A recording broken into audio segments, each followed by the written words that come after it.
In this video, I'm going to show you how to customize your chart settings on TradeLocker.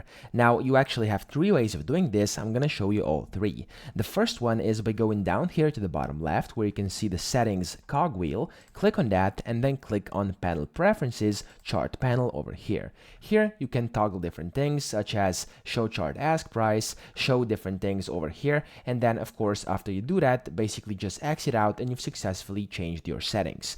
The second way is to click up here at the very top, as you can see, and you can basically select how you want the chart to look. So what candles you want, if you want the bars, the lines, the step lines, etc. Or you can of course also go ahead and indicators, etc. draw on the chart and do things like this over here on the left, which as you can see there's a bunch of different things. And then the third way to customize your chart settings is by right clicking anywhere on the chart, clicking on settings, and over here you have a bunch of different settings as well for symbols, status line, scales and lines, and the canvas as well. So that's pretty much it. I hope this video helped you out. If it did, please subscribe to the channel and help me out as well.